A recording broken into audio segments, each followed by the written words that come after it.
what inspired the book, first of all?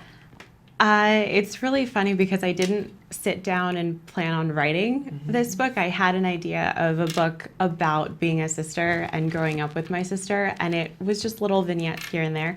And I'd done a lot of high school creative writing projects, taken creative writing classes in college. And it was my 9th grade English teacher who, she and I stayed friends and we're the best of friends now. And I would send her little things here and there that I'd written. And she knows a publisher. He's one of her friends, and they went to a party one day, and she told him about me and my projects and stuff.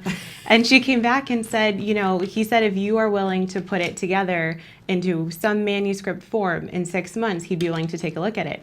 Wow. And I thought, okay, sure. So I put all this stuff together, gathered tons of high school, college stuff, edited here and there, added, and, you know, made it a pretty little manuscript. And then I sent it off, and he loved it.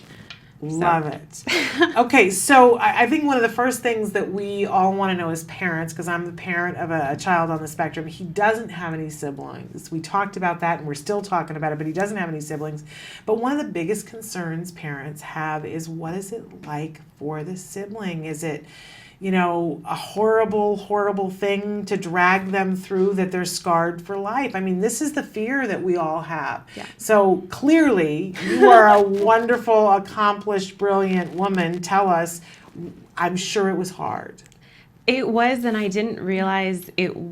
I couldn't separate the autism from just being an older sister, because there are a lot of parts in there that talk about just when she'd break my stuff, right, and when I would just want attention, period. And, you know, there wasn't that like separation so much growing up.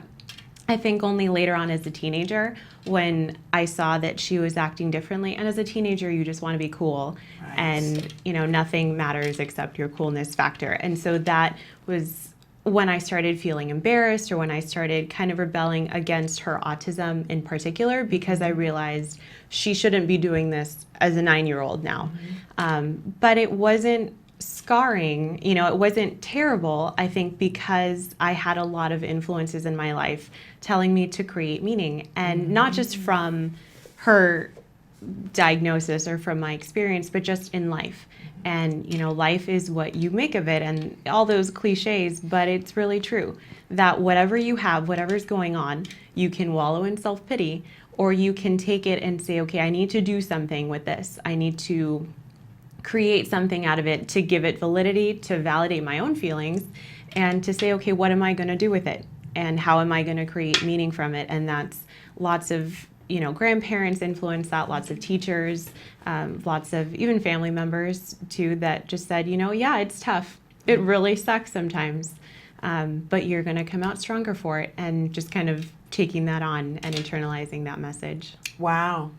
Powerful, powerful message, which obviously has led to a lot of different things in your life.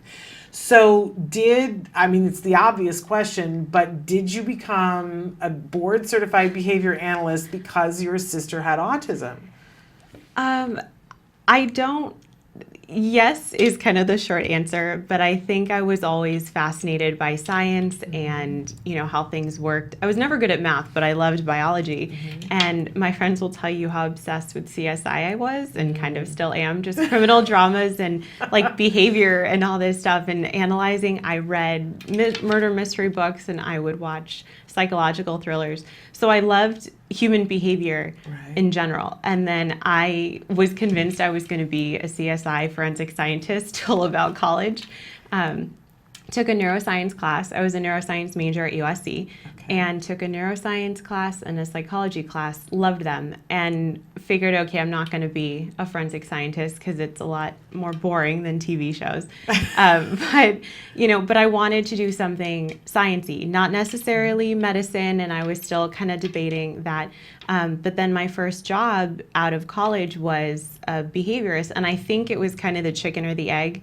I was really good at observing, and I was really good at analyzing behavior and understanding where these kids and these families were coming from because of my experience.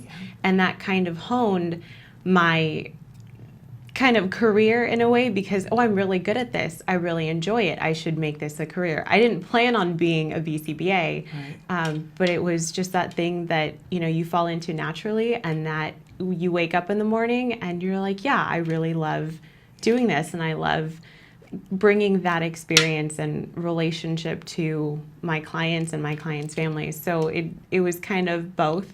I knew about this field, and I knew the strategies and things that worked, and I had that experience helping me. Yeah. And it, through all that, I just said, yeah, this is the career for me. Wonderful. And do you disclose to your families that you work with that you are a sibling? Do you talk with them about that? I do strategically. I think because there are some families that when they hear that, they kind of latch on and they go, oh, what is she like? Yes. And it's, her outcome was very different. And, sadly, it wasn't as great as the success stories we hear, because she's 23. She didn't have quality services all the time. People kind of wasted time with their own theories. And so, I don't want to tell the mom of a 2-year-old necessarily about her outcome, because it might just really, it's not something she needs to hear at this point, because he's just so little, and his experience and outcome, because he's getting it at 2 years old, is going to be way different.